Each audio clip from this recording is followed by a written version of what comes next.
Wait, you have a TV? No. I just like to read the TV guide. Read the TV guide. You don't need a TV. Television addict! Television addict! Television addict! Hey everybody, welcome to TV Guidance Counselor. I am Ken Reed, your TV Guidance Counselor, your host each and every week on the show TV Guidance Counselor, which you are listening to this very minute. This is the show where someone picks a back issue of TV Guide magazine from my personal collection. We go through the week and we discuss the difficult viewing choices of our collective past, and sometimes not our collective past. As often, I have people on the show who grew up in different countries from the United States, and they're looking at a United States TV Guide often for the first time, and this week is one of those episodes. These are always super fun for me because it's totally different perspective on stuff I'm very familiar with, stuff I've discussed on the show sometimes many times before, and it's a new fresh take, and I always enjoy that. If you're listening to the show for the first time, my name is Ken Reed. I am an on hiatus Boston-based stand-up comedian thanks to the COVID-19 pandemic, and I've been doing the show since 2014, so we are approaching our 7th anniversary and making our way into our 8th year, which is kind of shocking to me, but pretty fantastic if I do say so myself. We have almost 500 episodes of the show, so if you like this one, I guarantee you will like more. If you want to email me at ken@ikenread.com or tvguidancecounselor@gmail.com and ask me what episodes you should check out, I'd be happy to let you know. Anyway, my guest this week is Graham Duff, and Graham is a writer, performer, DJ, comedian. This guy is just, I hate to use the term Renaissance man, but he truly is. I love everything he's done. The first thing he did that I was aware of him from was Dr. Terrible's House of Horrible with Steve Coogan in it, which is sort of a parody horror anthology show, which is streaming on Amazon Prime, I believe. He also did the show Ideal, starring Johnny Vegas, which you should check out. I think I ran for like 8 series. Very, very funny. Had a great time talking to him. So please sit back, relax, and enjoy this week's episode of TV Guidance Counselor with my guest, Graham Duff. TV is my friend, and it has been always there for me in time of need. Live via satellite from sunny England, Graham Duff. How are you, sir? No, I didn't think so. I'm good. The weather is only so-so. The weather is just a little bit grey, but yeah, it's all right. Is that so-so UK though, or is that like so-so for everyone else, which in the conversion chart is pretty decent UK? Well, yeah, it's not torrential rain. I suppose it's what you should expect for about this time of year in the UK. Yes. I'm a bit wary of going down this path because I know Americans think that we British talk about the weather all the time. I know. So I try and keep my weather chat down to a minimum. I know. I when I first moved to the UK, I found a book. I forget if it was in the UK or in the US, but I found some vintage book, and it was literally like how to talk to locals in various countries. And it wasn't a comedic book intentionally. Right. But the UK, it was like, they all love the weather. They'll talk about it all day. And I'm like, that doesn't sound accurate. Who wrote this? No, it is. But speaking of grim weather, when I asked you what guide you wanted, you kind of immediately said Christmas 1976. I did say Christmas 1976, and it's because I've got quite fond memories of my TV watching from Christmas 1976, and also coincidentally, I've just been writing about it because the next book I'm doing is a life in 15 films, and one of the periods I'm talking about is Christmas 1976. So when you said you were going to send me the TV guide, I was assuming it would, for some reason, foolishly, I was assuming it was going to be the TV guide for the UK in 1976, and of course it isn't. It's because at Christmas 1976, I had just fallen head over heels in love with horror films.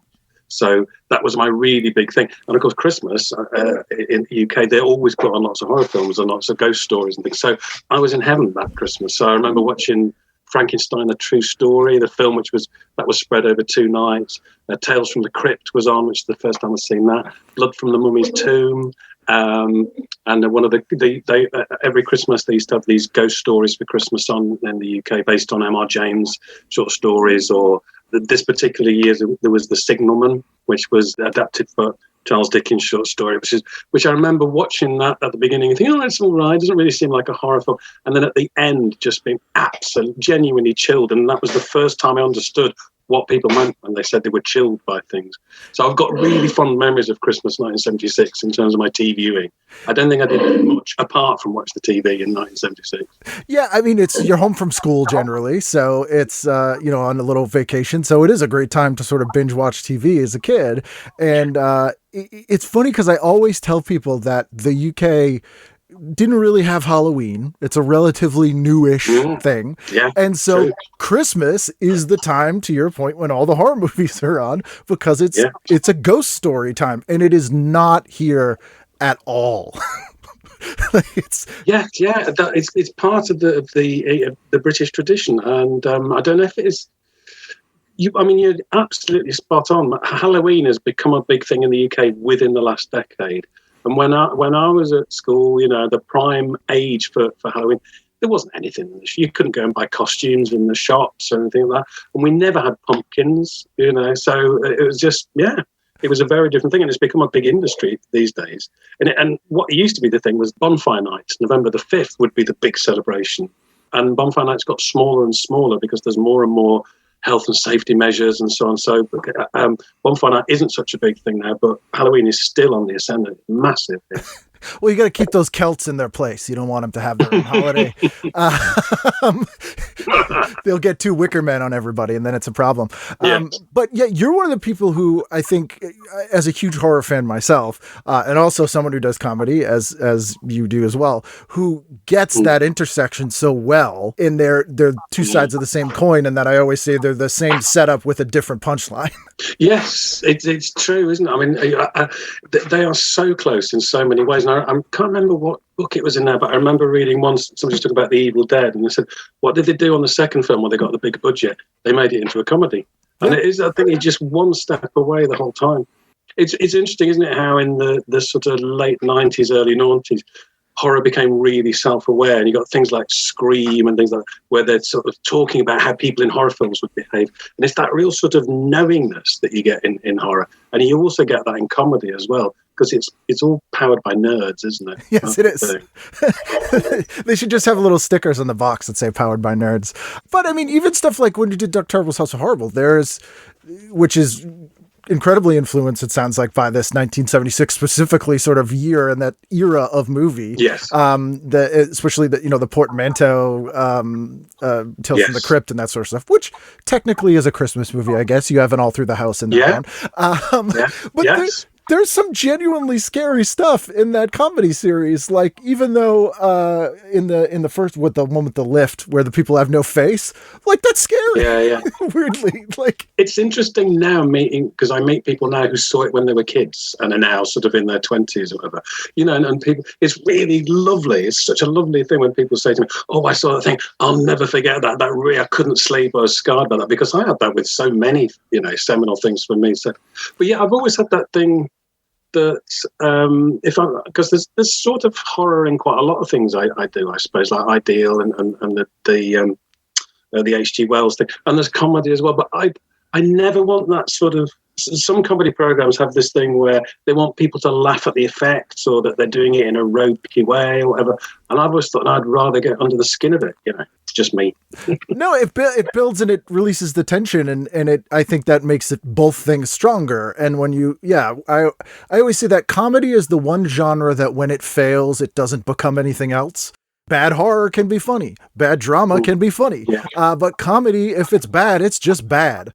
Yes, you get people sometimes trying to claim bad comedies as like camp classics or whatever. But I always struggle with enjoying things ironically. I think life's quite short, really, isn't it? I'm not sure I've got time to enjoy things ironically because there's, like everybody, I'm always getting recommended stuff. You should watch this, and you've got DVDs, got Stonehenges of DVDs in my office, and I just think ironic comedy or comedy that's not funny, I can't enjoy it ironically. But you're right, and I think people feel that they're not, that it wasn't up to scratch. That quote that people say, like, you watch a comedy and say, "Oh, it was rubbish. I didn't laugh once," whereas you don't watch a drama and say, "Oh, it was rubbish. I didn't cry once." Right. It's like we judge comedy very harshly, I think. increasingly so. And it's also like I never hear of people eating food ironically. Like, oh, that restaurant's terrible. You're gonna love it. Like it's the worst food, but it's so ironically entertaining. Had you ever seen a US TV guide?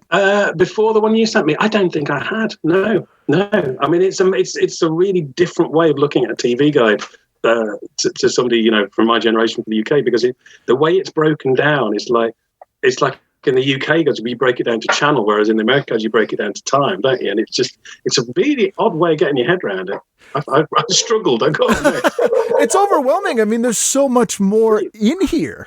There really is. It's interesting as well for me looking at seeing which British programs made it over to America. So, like The Goodies was on in America, and that really surprised me because that seems so British. And Dad's Army as well was on, wasn't it? I'm surprised at the British comedies that got taken up. Yeah. A lot of them were weirdly aimed towards children here. So like The Goodies, they really promoted as like a kids show, and they really promoted it to like the audience that rediscovered the monkeys. It's that kind of thing. Yeah, that makes sense. That anarchic, because like Python was seen as kind of highbrow here because it ran on our PBS, which was kind of like the BBC here. It was very strange. But then The Goodies showed up in various things on like after The Goodies in a lot of US TV shows. Like they showed up in like Married with Children playing parts, and it just weirdly here in this weird way. And then of course the biggest British comedy show in the US, especially at this time, Benny Hill. Yeah, it's weird, isn't it? The thing is, and Benny, you talk to people in Europe and Asia, Benny Hill is respected there. It's really odd, isn't it? How it's not on the graph at all here. No. I mean, I was over in Canada, probably nearly 20 years ago now, with my then wife, and she's half Chinese, and we were visiting quite a few of her Chinese friends. And when they found out what I was doing, that I did TV comedy, all they wanted to talk about was Benny Hill. And this was like 2001 or something. And yeah, man, there was just, he's hilarious. He's a genius. Is he still big in the UK? I said, no, absolutely he isn't. Not for about 20 years. And I don't know if he ever really was that big. I mean, he was popular, but he was never singled out. But it's the same way that if you go to France, there'll be festivals of Jerry Lewis films. Yeah.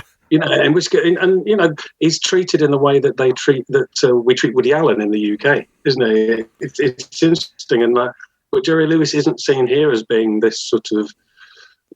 He's not got the focus that he seems to have in. I mean, how in America, how's Jerry Lewis rated? He's not. He's looked at like a clown, but he's often seen more as kind of like a Rat Pack asshole. Right. Yeah. Because we more famous for his lifestyle than his work. Yeah, he used to do this telethon every Memorial Day that literally was like a 72-hour nonstop telethon, and he would be on camera pretty much the whole time, and he would get increasingly drunker and more surly as it went on. So a lot of the best bits came out in sort of pre-VCR time, but there's footage, and some of it's up on YouTube, where you'll see like the 3 a.m. slot, and he's got his shirt all unbuttoned, and he's got a cigarette, and he's like, come on. Yeah. Come on and give us some money. Come on. Like it's ridiculous. And he's just smiling. It's bad. He's looked at like his character in The King of Comedy. Oh, okay. Right. That's kind of the real Jerry Lewis. Yeah. And it's funny to me because I have some UK editions of TV Guide. But the thing I always point out to my US listeners that is really weird is that you had 2 TV guides essentially to encompass 4 channels. I know. I was having that conversation this afternoon. It's weird, isn't it? And these are chunky publications as well. they're not pamphlets. No, and it's very strange. So we kind of cover everything at once here, which is probably, mostly because of the commercialism of it. But there's some fascinating articles in here as well. I always like to point out their sort of futurism. And in this one, 1976, they have a really weirdly scientifically accurate prediction about fiber optics. Yes, I know. There's one or two things in here. I thought, God, this doesn't feel as far away in the past as it actually is. It's interesting, isn't it? Yeah. The only things that really sort of leap out as being so odd are the cigarette adverts, things like the Pall Mall adverts, and that. Where you just sort of think, what audacious claims are being made for nicotine? Oh yes. Wow. Yeah. The healthiest to smoke around. Yeah, yeah. Yeah, and they ran in TV Guide up until the 2000s. They were running cigarette ads, which is craziness. Right. I think that's insane. Yeah. So I don't know if you went through here and picked out things that piqued your interest or that looked interesting to you, but if you did, let's jump in on Christmas Day. What'd you have? Okay, well, I tried to go with what I would have watched at the time. So I would have been 12. I would have been 12. But to be honest with you, very little of it has changed. It's probably more or less what I would watch now, which I'm not sure what that says about me. So on Christmas Day at 8:00, there's a compilation film called Days of Thrills and Laughter, which is like, classic Hollywood clips, I suppose, is what it is. Mystery and entertainment. Just because I was, as a kid, I was always fascinated in film and stuff. And I didn't get a comic. I used to get Film Review magazine. I was such a cineast. I've only heard the word cineast about 2 years ago. I was such a film fan when I was that young. So I would have watched that, but only for half an hour because Bob Newhart's on at 8:30. Yeah, and I would have definitely been watching Bob Newhart. So the 70s Bob Newhart show made it over there. It did, but not nationally. It was on in some regions. So I only saw a few of those. But my mum had the Best of Bob Newhart album, and my parents weren't into music at all. But she had that, and she had a couple of Tony Hancock albums. I used to listen to those all the time. So I just loved Bob. I mean, the classic routines that everybody knows, you know, Sir Walter Raleigh, the bus driver, and so on. But, you know, they are just so classy. And I think what Bob Newhart did, and, you know, he's one of those people, he didn't have as big a film career as he should have had, really, because he's just a consummate comic performer. And the deadpan, you know, he just did deadpan just superbly well. So his sort of TV career eclipsed his film career, didn't it, really? He's not in that many films, not many big roles. He's a fascinating character because he never did stand-up before he put out an album. So his album, he had the #1 album on the comedy charts in America without ever having performed live, which is crazy. He also, and I think this is still true, he's the only person to win a Best Album Grammy for a comedy record. So, is that right? And is it that one, the Best of Bob Newhart? I think it's the button-down comedy of Bob Newhart, the first one. That's right. Most of the routines on that one come from that record. And he was a really weird case where he was this really straight-laced guy. He worked as an accountant when he recorded this album, which is more like a radio comedy thing than a stand-up. And all his shows are great. The 80s Newhart, which is set in the inn in Vermont, is maybe my favorite series. And yes, that's the one I'm actually more familiar with, is the 80s one. Yeah, it feels like he's been beamed in from a different program. That's the thing. It's like he's almost got this sort of metatextual thing where he's aware of the fact he's in a sitcom. It's so weird. I love it. I think he's. I've never seen him do a bad performance. It's always on the money. Yeah, I agree. Even he hosted an episode of Mad TV a few years back, which wasn't the best comedy show. And they let him write his own sketches. And he did this sketch where he was a postmaster who was firing a postman, but the camera was the postman. And so it was just the one-sided conversation. And it was the time here in America when a lot of postmen had the phrase going postal was big because they would shoot up all kinds of things. And it was this really it was really dark though and edgy. Like at one point Newhart goes, no, I'm not calling your dog a liar. And it's like this whole thing where this guy's like the son of Sam, basically, it turns out. And it's like, what a weird edgy thing to do for like a 65-year-old guy. It was great. When he did that for the first album that he won the Grammy for, did he have no experience of performing at all? This is just, he just hired a studio and went in and recorded it, did he? Yep. He just recorded on his own. And he had this idea where he was like, I guess I can be a straight man, but I don't know anyone else who wants to do comedy with me, so I'll just do it on my own. And so he recorded it in bits and pieces over time, and then put it out, and it just blew up. Like it was like almost like viral video stuff now.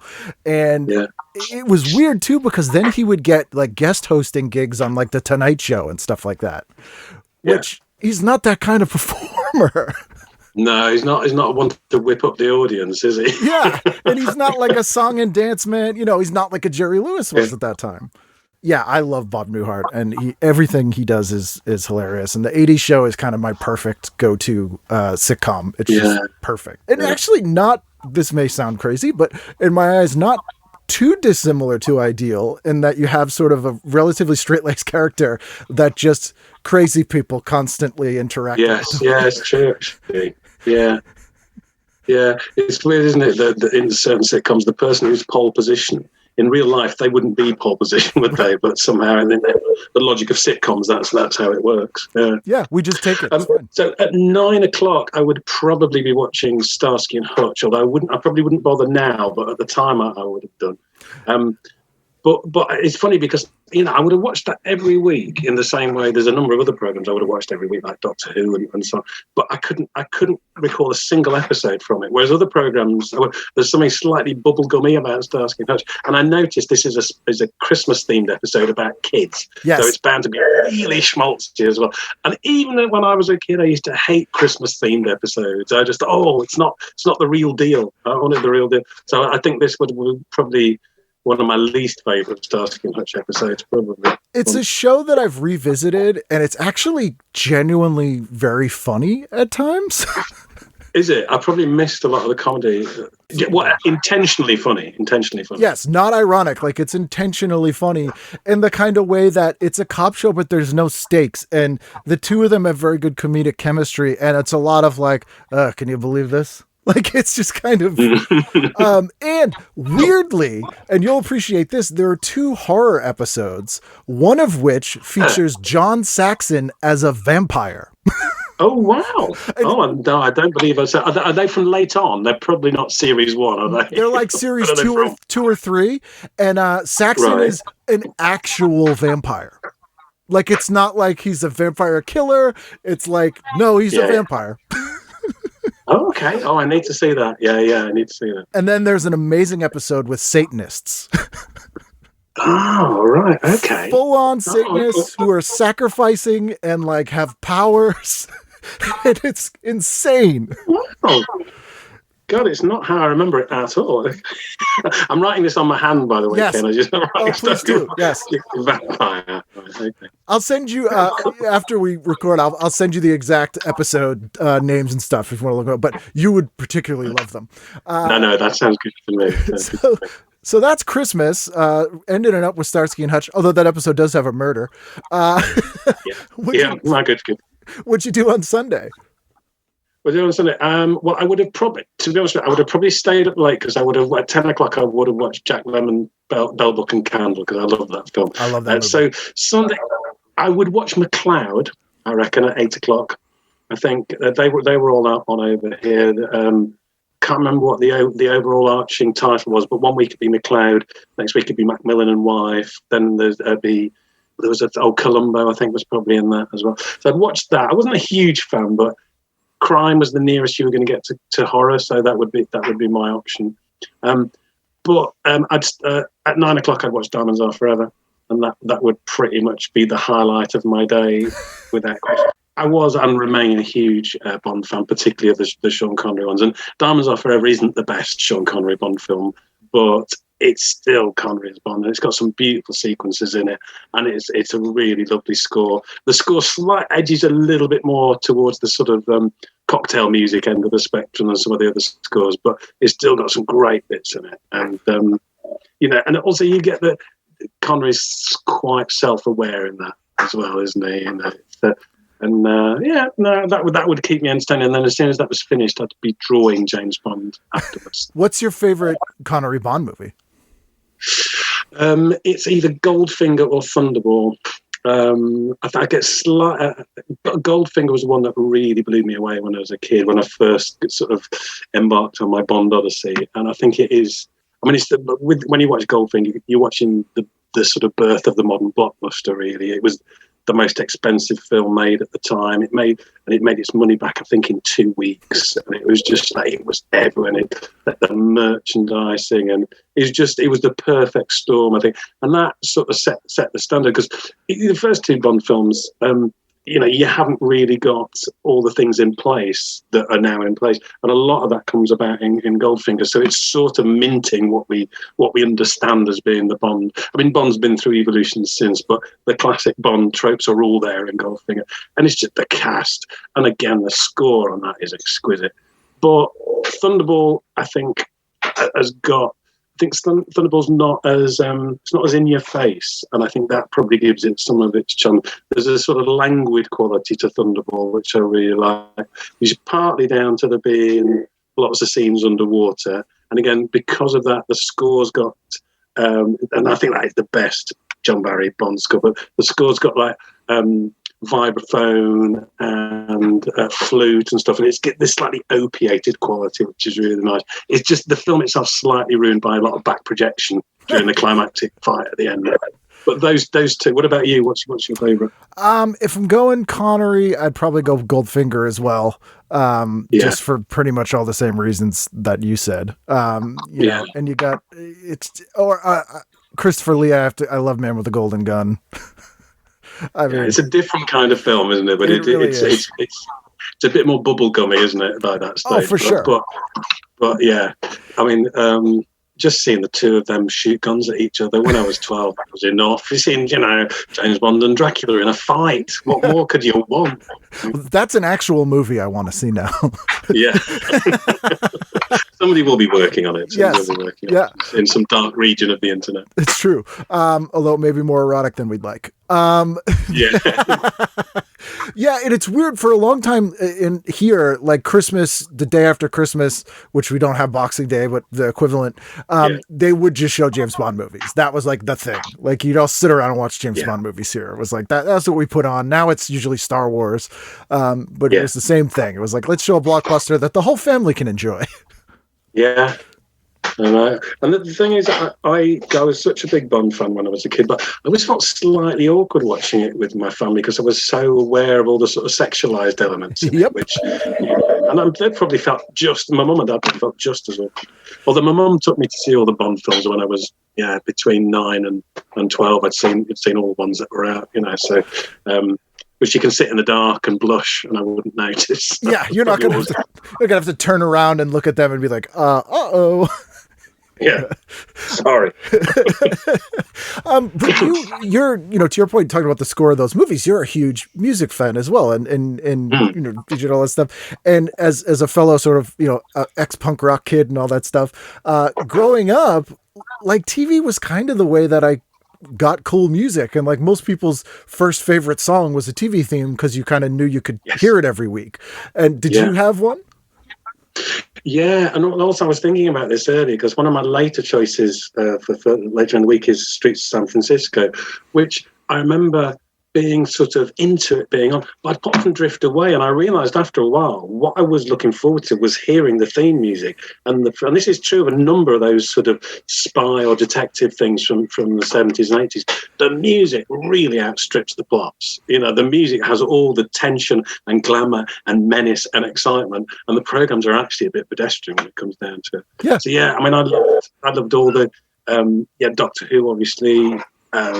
One of the great things about Doctor Who, particularly in the 60s, 70s, is you're hearing really cutting-edge avant-garde music at tea time with your family, But then, things like John Barry's Persuaders theme or Tony Hatch's thing for the Champions, all those, I suppose, thrillers and adventure programs, they just, they suggested worlds that were beyond the worlds in the program, I think. That's the thing. There's a real excitement in that music that the programs quite often just cannot live up to.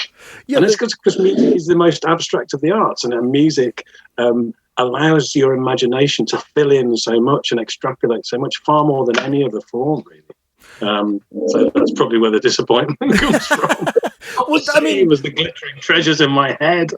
Yeah, I mean, those shows are so repetitive. and there's so much sort of wheel spinning in a lot of those shows that the music does make it seem so much more exciting than it is. And that immediately makes me think I went and saw John Carpenter live a couple years ago. And yes, I saw that. Yes. I don't know if you had the same reaction I did, but I got really bored.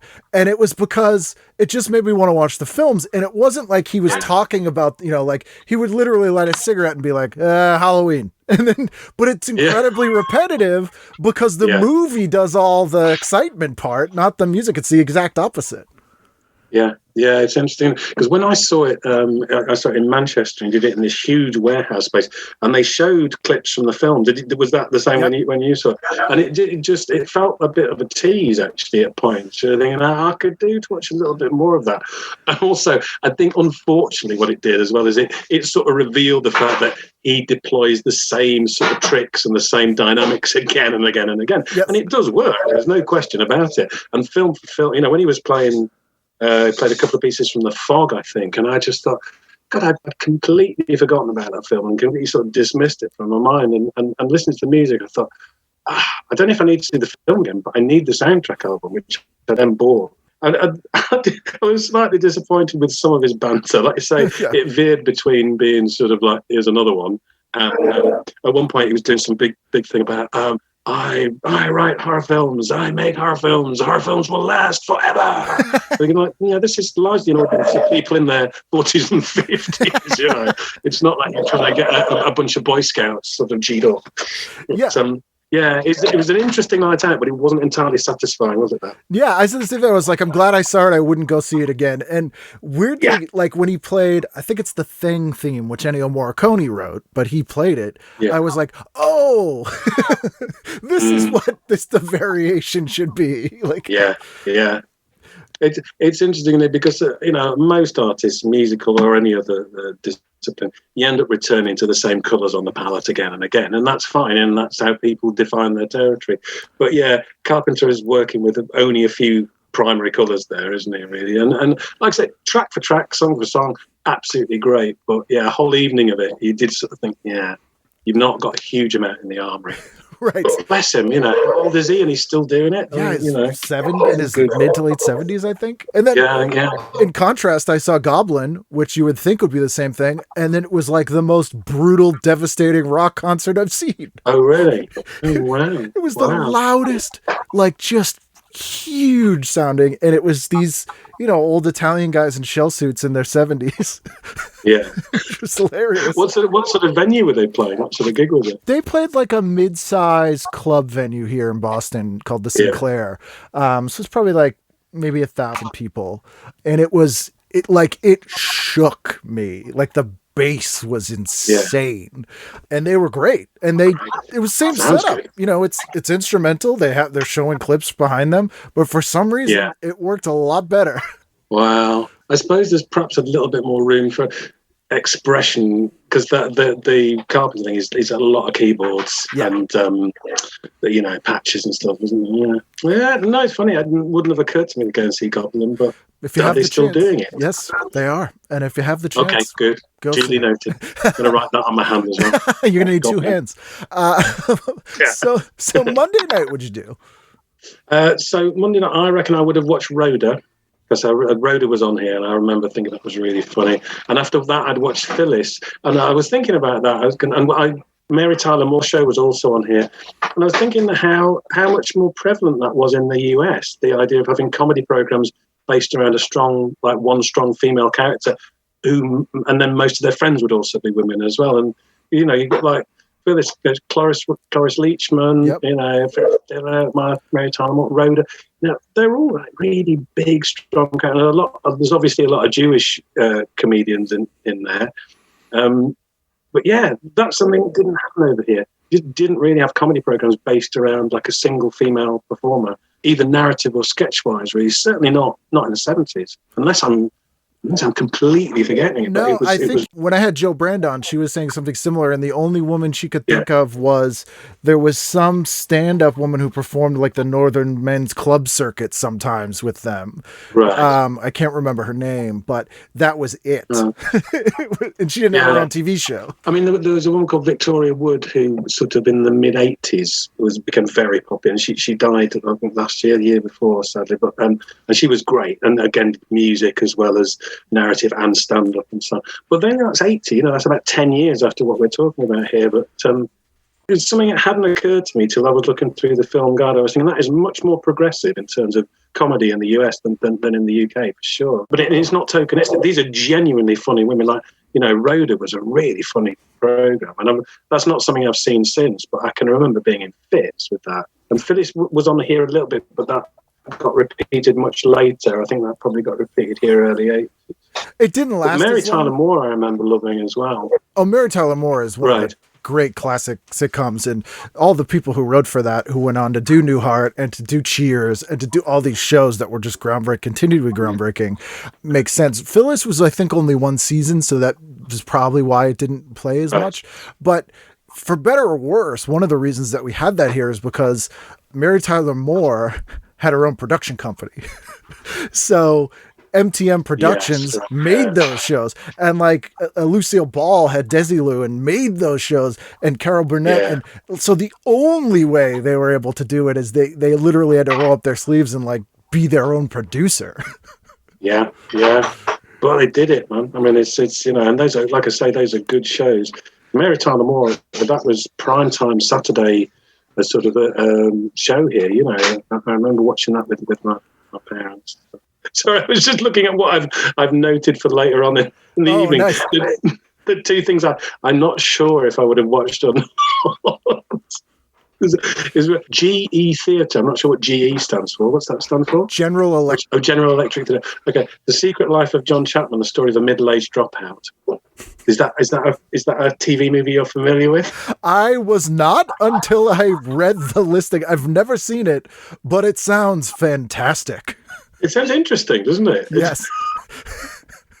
So this is, for the listener, read it. The story of a middle-aged dropout. Ralph Waite stars as John Chapman, a respected, well-to-do college president who discovers that his life has lost meaning. As Chapman, a widower, tells his daughter, quote, "I always thought everything I ever wanted was right here. The life of the mind, a community of scholars. Now I don't know. What have I missed? Something? Nothing?" To find out, Chapman takes a leave of absence and embarks on an odyssey of self-discovery and a completely different work, from ditch digging to short order cook. You see, it sounds interesting. One thing that fascinates me about that, and I'm going to track this down, is it's got that picaresque journey thing, and it reminds me a little bit of Oh Lucky Man, which is my favourite film, and he's just like, we just progresses through society, trying different jobs, different status. And I thought, I might have to have a look at this. I think the only thing I can think of is it's almost a safe middle-class TV version of Easy Rider.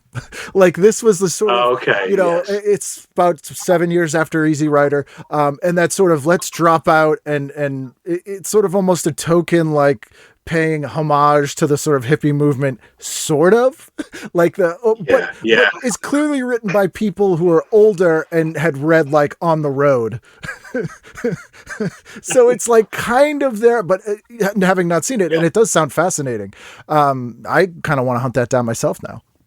Yeah, no, it's like you say, they're always interesting, these sort of hybrid forms that you get where Hollywood or whoever it might be is grappling with something they don't quite fully understand yet. And you see that in a lot of those sort of exploitation for, things like The President's Analyst or something like that. They're sort of aware of the counterculture, but they don't really understand it, and they're usually about a decade out. So they're sort of treating hippies as if hippies are beatniks, which was 10 years earlier. It's that sort of slight mismatch. But then you get these interesting things coming up through that you wouldn't, little arguments and little avenues you can go down that you wouldn't otherwise find yourself going down. But yeah, no, I am going to track that down, because that when I was a kid, a film came on. I remember me and my mum going, "Oh, it's a TV movie," and you could tell as soon as something started that it had TV production values.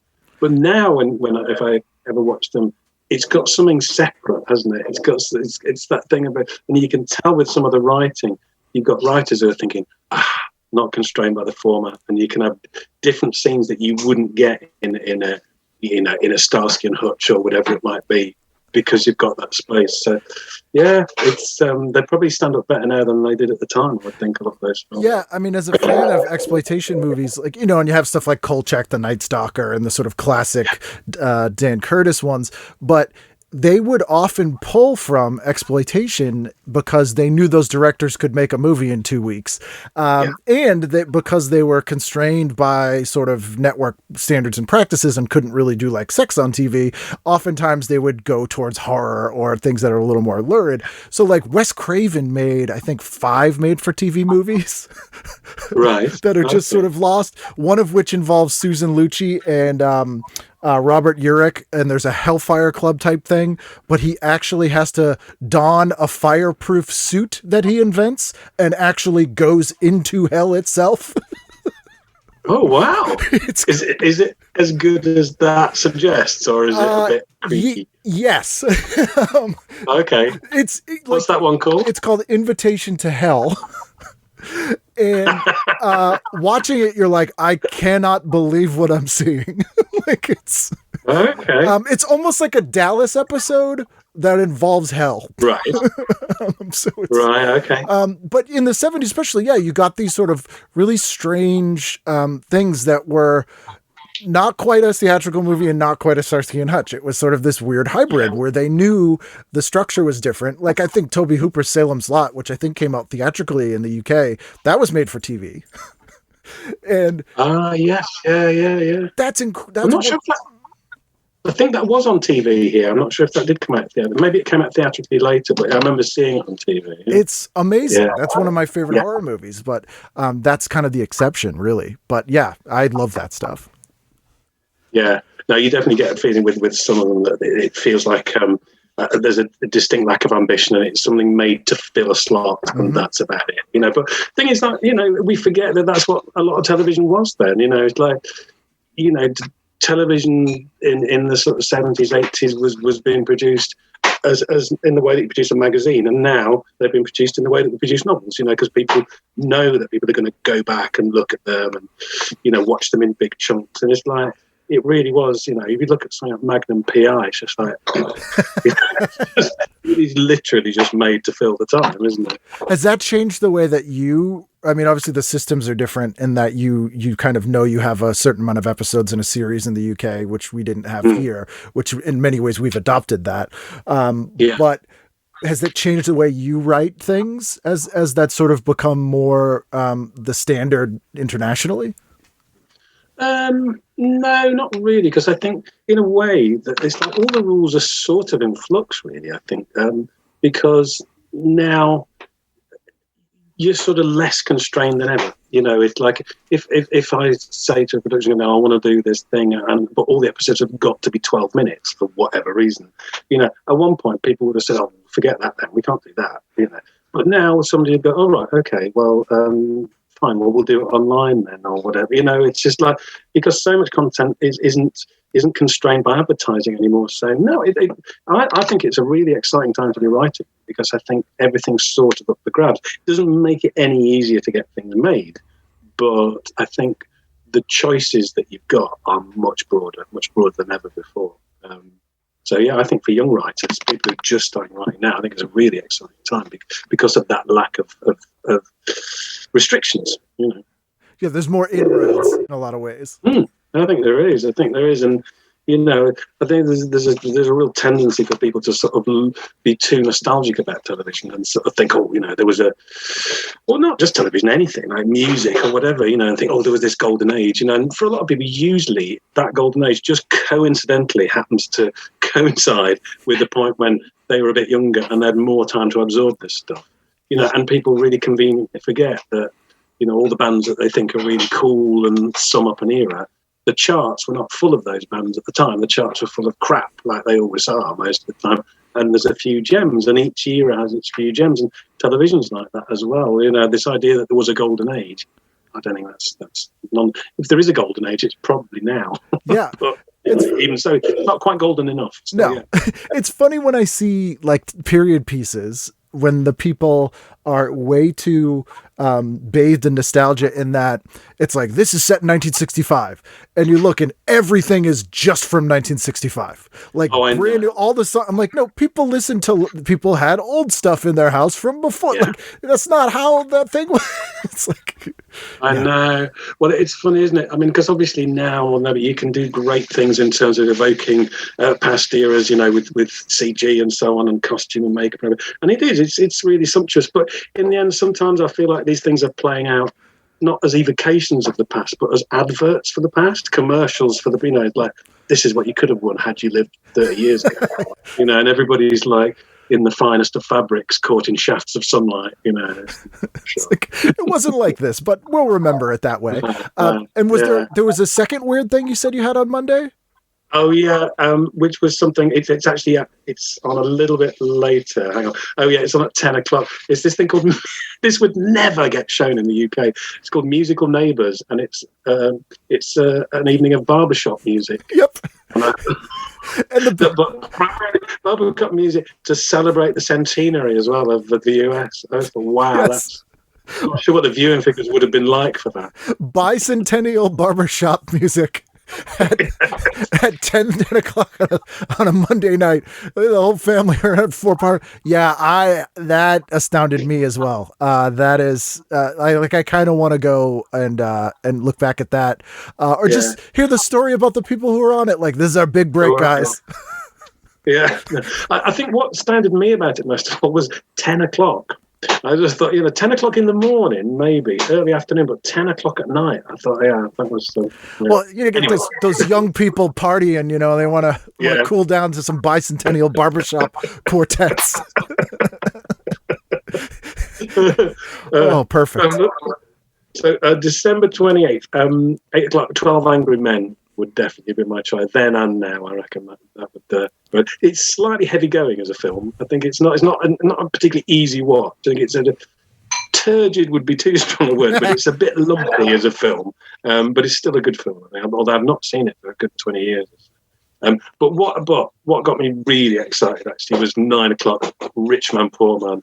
I loved Rich Man Poor when that was on. And I also enjoyed Beggar Man Thief as well. Rich Man Poor Man 2, the second one. But yeah, that I don't know. That was quite a big influence on me at the time. That really made me want to start writing. And I remember my mum bought me the book because I was so into the series. And the book's like a murder weapon. It's like this thick. You could really do some damage with it. But I thought it was a great book.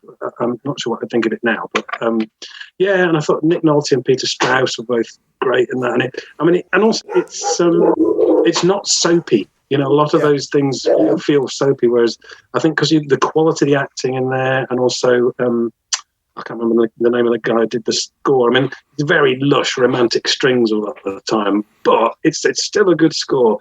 And I just think the characters are interesting, and also that thing about sibling rivalry. It's I don't know. It really swept me away. I thought that was a brilliant series. And that was sort of a weird. Cousin to the made-for-TV movie, and we had these events miniseries here, which were almost bigger than a theatrical movie in that it would be like, we're doing 4 theatrical movies basically over 4 nights, and it's some of that stuff is just fantastic. Yeah, I know. Well, it's interesting because I noticed later in the week they're showing bestsellers, which also was on in the UK, and that felt like that came in the wake of, or certainly in the UK, it felt like it came in the wake of Rich Man Poor Man. And I remember there's one on this week called Once an Eagle, which I do remember watching, and it's more of a slightly wartime one. And I remember really wanting to love and get into these other ones, but nothing had the sort of gravitas of Rich Man Poor Man. And I remember watching, I've not seen it since, but the second series of Rich Man Poor Man, and it got very, very high stakes. And he was becoming a senator, I think it was various things, and his wife was having a breakdown. And then I remember reading Beggar Man Thief, which is Irwin Shaw's sequel to the original book, which came out afterwards. And it's a really nice book, and probably a better book than the first book. Really well written, some lovely twists in it. But the stakes are fairly low throughout. And compared to the TV series, it felt a little bit anticlimactic. And I thought, I wonder if he felt that himself. I wonder if he just felt, I've got to do something so different from the TV, and ended up being steered down these other paths, which aren't big drama paths, I suppose. And I've watched that again since as well. I watched it twice in the last 10 years. It's funny how authors that were still alive when their work was adapted to TV often will try to reclaim their work. Especially if it's a hit. You can understand it. Yeah. You understand why somebody might want to do that. Yeah. Yeah. And it makes sense. I see you passed up the show Elizabeth R., which this week's episode struck out to me as its Sweet England's Pride, wrinkled and grotesque. Queen Bess approaches death in the throes of war in an absurd romance. Wow. That's quite judgmental, isn't it, for a TV listener? I've never heard of that in my life. Yeah, they get bitchy sometimes, the TV guides. One of my favorite miniseries was from 1987, and it was completely silly, but I rewatched it when Trump got elected. And it's called it's Amerika with 3 Ks, and it stars Chris Christopherson. It was a 4-part, huge budget movie where there's a Russian coup of the United States. Oh, wow. Okay. And so it's this sort of alternate history, Red Scare kind of movie, but is weirdly less crazy than what we've gone through in the last 4 years. And it was kind of a fascinating watch, and really downbeat ending, really downbeat. Yeah. But really good. And I was surprised they hadn't remade it. And that was sort of the last big budget, multi-night event I can think of that wasn't an adaptation of a Stephen King book. Well, it's interesting, isn't it? Because we still hold up cinema and cinema like attendance figures as being this sort of holy grail. But you get TV series that are watched by far more people than would ever go and see something at the cinema, and Rich Man, Poor Man, who remembers that? That's not, not a big deal. But that was probably watched by, more people than some of the big films of that year, which are still being sort of lauded. It's a really curious metric how we judge TV against film. Yeah, it was TV's always seen as being like the poor cousin, even now. Anyway, so that was Tuesday, the 28th. So Wednesday, the 29th. That's a big factor. So 8:30, Bionic Woman. I would be watching Bionic Woman again. That's something I was really into at the time, but again, I can barely remember any of the episodes. Whereas there's other things I would have watched that I can. But and I think I was. She was called Jamie Summers, wasn't she? What was the name of the actress who played her? Lindsay Wagner. Can you remember? It was Lindsay Wagner. Lindsay Wagner. Yeah. I'm having a bit of a crush on her. Yeah, that was a better show than the $6 Million Man. I don't think it always. That was my thinking at the time, and I can't remember why I thought that now, unless it was just because I fancied Lindsay Wagner. But I remember thinking it was better, and it had a bit more to it. I'm always more drawn to things that have got female characters in any way. Things that are just all male characters don't do it for me. Like I couldn't get into The Wire because that was just too male for me.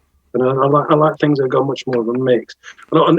Which I was looking at 9 o'clock. There's Smile, the 1975 film with Bruce Dern, which I've still never seen, but has been on my list for years. I bet you've seen it. I've never seen it. No, this is relatively hard.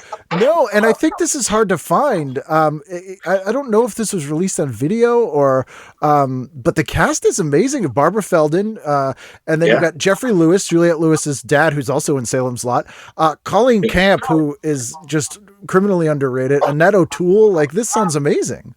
Yeah, and also the way it's described as being, just for listeners, the way it's been described as being about America's obsession with winning. So it's like it sounds like it's not just about beauty pageants, is it? It sounds like there's a real psychological depth to it, and it's not a film anybody's ever said to me, "Oh, I've seen it. You must see this." But whenever I've seen it referred to at any point, I thought that looks really interesting, and certainly the way it's been plugged in the TV listings magazine just reinforces that. So, and Bruce, I watch Bruce Dern in pretty much anything, to be honest with you. Yeah. I think he's and like you say, it's a great supporting cast as well. Yeah, this was a weird time in the US where from 76 to 80, the sort of Jimmy Carter years was the one time in the US that sort of mainstream and government was kind of like, hey, sometimes we're the bad guys and we kind of fucked up. So, we should probably look at ourselves and deal with it a little bit. And then everyone was like, no, we don't want to do that anymore. Let's get Reagan in here. But for like the 4-year period, they would be like pretty self-critical. And that's where we got these sort of dark, non-Vietnam specific sort of examinations of what is wrong with the sort of American spirit. Well, I think that's partly probably, I mean, neither of us have seen it, but from what it seems to be suggesting, that's partly what's going on with that Secret Life of John Chapman film, by the sounds of it. It's about sort of examining how somebody who thinks they've got the perfect life may have actually got it wrong. And that's not the sort of thing that really would have been, well, it would have been the preserve of the counterculture, wouldn't it, up until that point? It is, and like I say, it's baby steps, isn't it? It's a very small acknowledgement within the sort of canvas of contemporary culture, but it is there, and it's on TV as well. That's not in the art houses, is it? That's on TV. Yeah, which is kind of fascinating. Thursday, what'd you do? I reckon I would have watched, at 8 o'clock, I would have watched Razor's Edge, Somerset Maugham film, a drama about a fighter pilot's search for inner peace. I think just probably because it had a fighter pilot in it, that would have won me over at that age.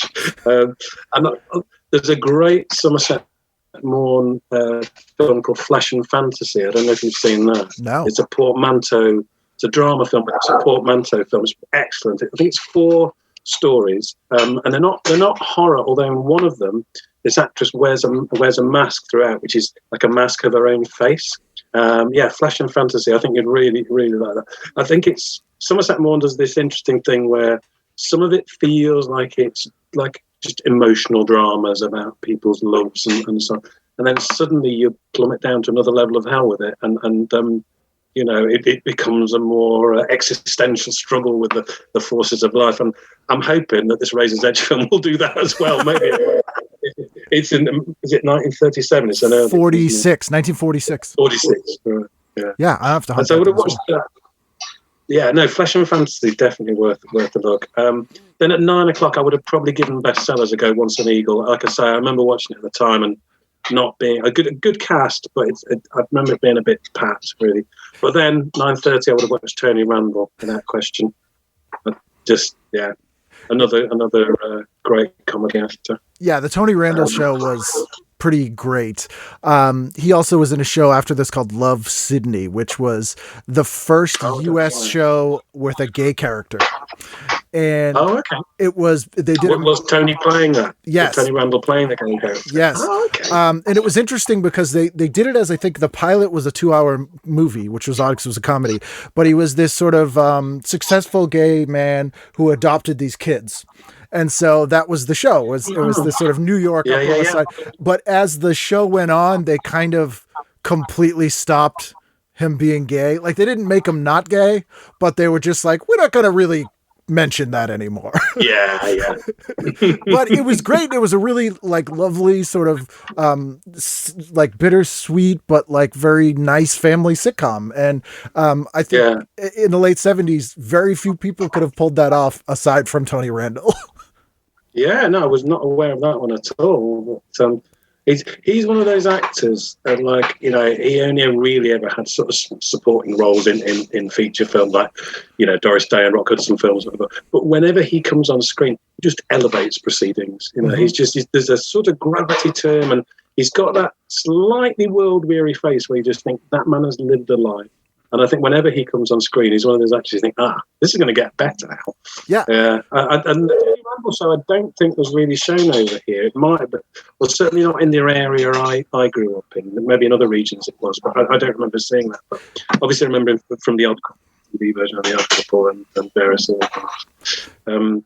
And then after that, at 10 o'clock, I would have probably watched the theme to The Streets of San Francisco and then drifted off for about 5 minutes later.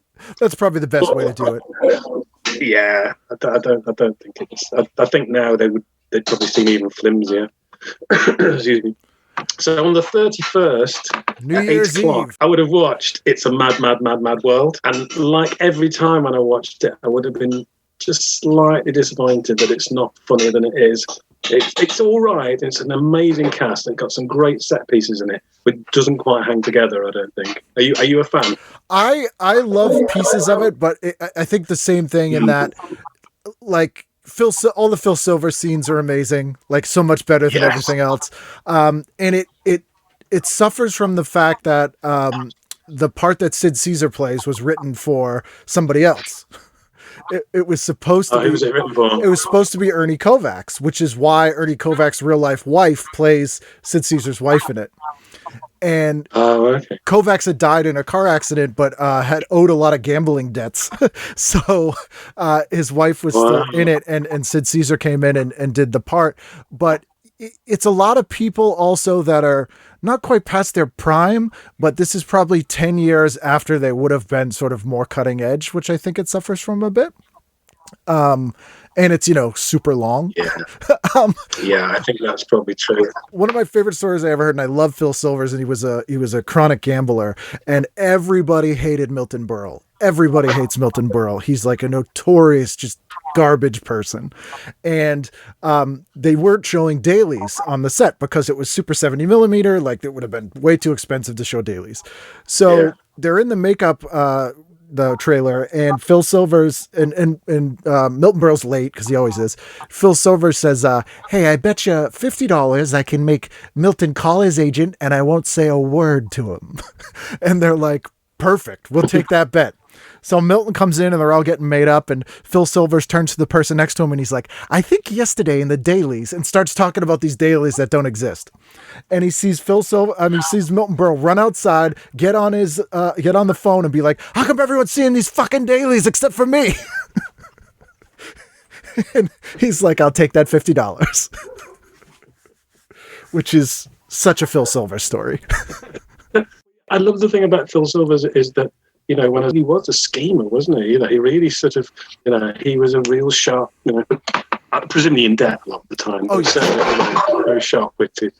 I think as well, they're interested in those films, like you say, about people being past the prime, because it's a very high-octane, runabout, high energy, but they're all middle-aged. They're all sort of like in late middle age, aren't they? And it's, Sid Caesar is a great comic performer, but it just feels like he never quite lifts off in that. I don't know, and it just, like everybody was a bit tired before they started. Yeah, it's like we could have done this 10 years ago.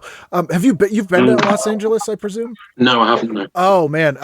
Well, if and when you ever go, the Hollywood Museum in the old Max Factor building is this bizarre mishmash of memorabilia, and right next to bathing suits from Baywatch and the car from the Beverly Hillbillies is the little stop motion animation characters from the end of It's a Mad, Mad World with the ladders and the building. Yes. And it's like, why are these things in the same room? And then they have oh my god, why am I forgetting his name?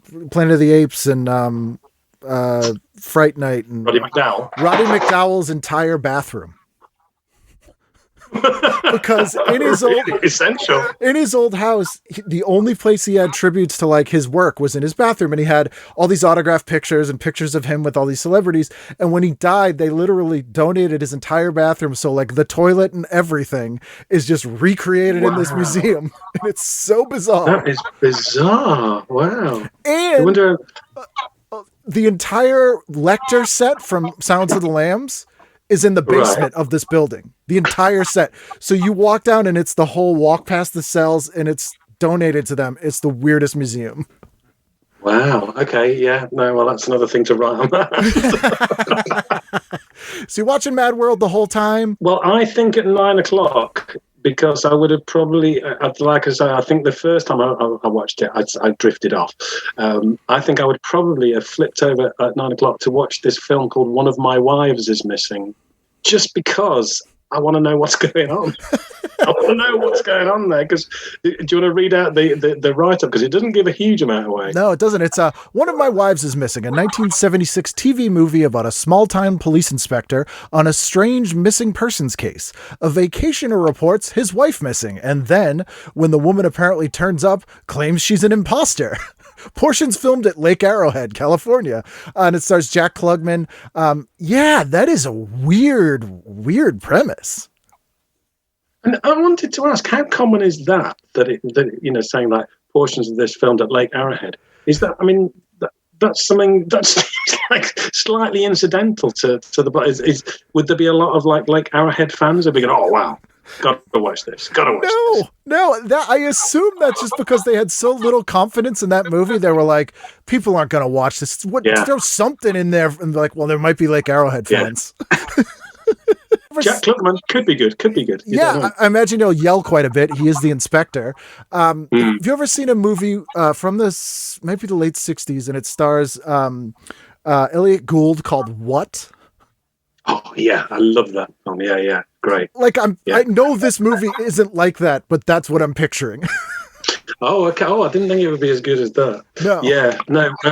What is a very, very curious film, and it's one of those films you think this could only ever have been made at this point in the 70s. It's like any other point. If people were trying to do this narrative about this person turns up, they don't trust. For people who haven't seen it, it's basically this guy comes up, and was he an agent or was he a scientist? He's a nuclear scientist. Yeah, and. He's wearing this sort of gold mask which covers his entire head, and the agencies can't trust whether or not he's real or not. And it's Elliot Gould and Trevor Howard, I think, is in it as well. Yep. Better than a lot of stuff we're talking about today, frankly. It is. It truly is. And that was a movie that showed a lot on late night TV, to sort of where we started in this conversation, those sort of weird late night movies that you never would have been exposed to otherwise. They just threw them on TV basically because they were cheap and from a decade before. Yeah. And that was one of them. And that movie blew my mind. I went out and read the book, which has a different ending. The movie actually kind of improves on the ending because I don't know if you've read the book, but basically he's a nuclear scientist and he gets blown up, and then the Soviets go, we saved him, but we had to put this mask and hand on him, and he's got the guy's fingerprints, but they're like, we don't trust him, it's a Soviet plant, whatever. In the book it's left ambiguous, but in the movie they make it clear that it is really him, and at the end he's kind of given up like being a scientist. He's just a farmer, and he's like, I'm not, what am I anymore? And it's brutal. It's weird. Have you ever read Jack Finney's original book of Invasion of the Body Snatchers? Yes. Because the ending of that is completely like the aliens return to their home planet. They'll just drift off into space. And I think it's intellectually a more interesting conclusion, because you get these little ghost towns of the people left over who have been taken over, and then they've got no purpose now because the invasion's not in progress anymore. That is the week. Is there anything you've been watching in quarantine, or any comfort shows, or anything you've been revisiting? Yes, my girlfriend and I rewatched the entire third series of Twin Peaks again, which was very nourishing. And I loved it first time around, but watching it second time around, there's so many more things you pick up because there's little things that he's seeded in earlier. I mean, it's just stunning. It's just the best television in an age. So I've been watching that, and my youngest son and I have been watching The Prisoner again. He's 13, he's never seen it, so we've been watching that. So we're about a third of the way through that. Is he liking it? Yeah, he is. I mean, he's got, he's grown up with me, so he's watched a lot of genre television. He's a big fan of, things like Doctor Who and so on. So, he is. I wasn't sure if he'd go for it, but he is enjoying it. And, like a lot of things, some episodes are stronger than others. And the one we watched most recently, Dance of the Dead, I don't think is one of the best episodes, but that's the only time we've been watching it. I was thinking, this is probably a little bit slow moving and not quite tightly plotted enough. But no, again and again, he's commenting on how amazing it is. So it's really nice to watch it with somebody, like I say, it was 1967 when it came out, and this when we're in 2020.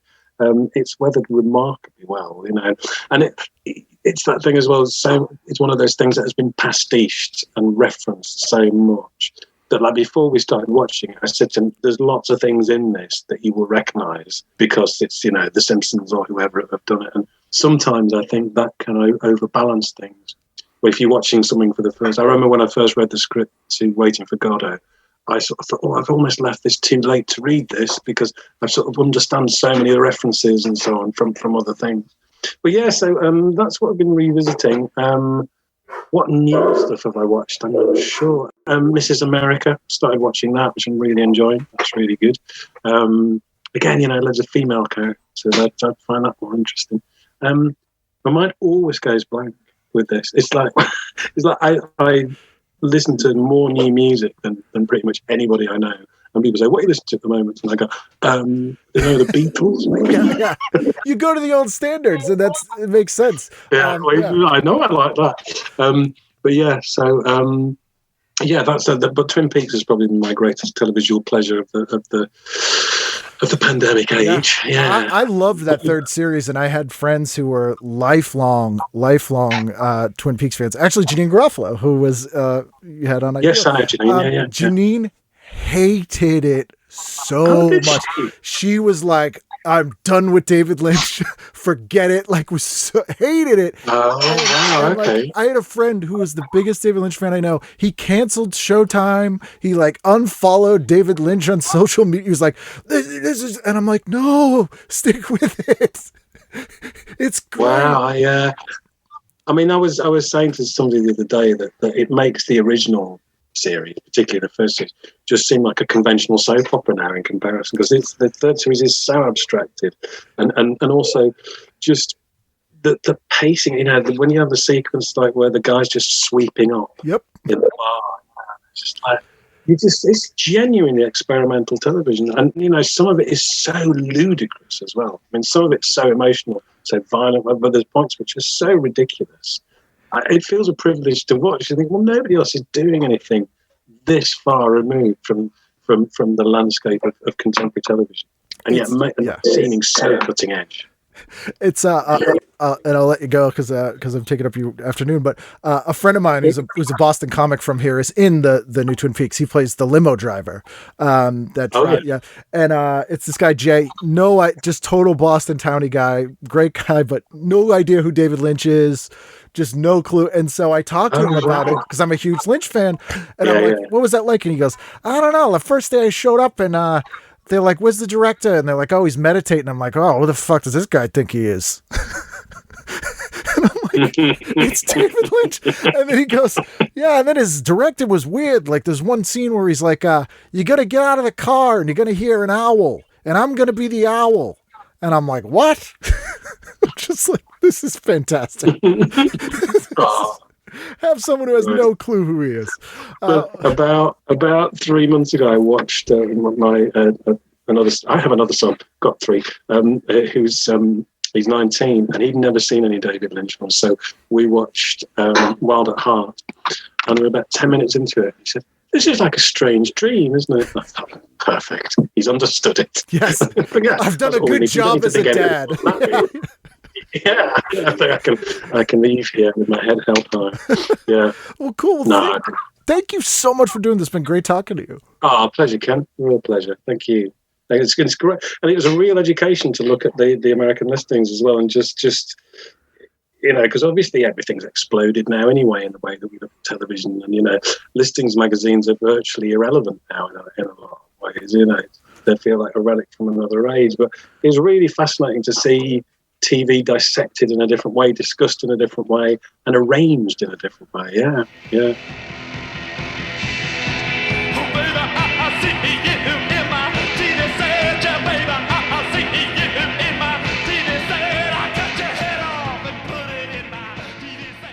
There you go. That's Graham. Great guy. Love talking to him. I could talk horror all day, as he could as well. Hope you enjoyed that episode. If you did and you want to give to the Patreon, you can go to patreon.com/TV Guidance Counselor. Give $1 a month, give $10,000 a month, whatever you want to do. If there are sort of tiers or rewards you would like me to add to that, let me know. You can do so at tvguidancecounselor@gmail.com. Also on social media, I am at TV Guidance or at Kenneth W. Reed, REID. I love to hear from you guys, so let me know if there are other guests you'd like me to try to get on the show. I always attempt it, no matter who they are, and sometimes successfully, sometimes not. But if you have someone you'd like to hear, I will try to get them on the show, I guarantee you. So we're here each and every week, and we'll see you next time on a brand new edition of TV Guidance Counselor. It's all powered by nerds, isn't it?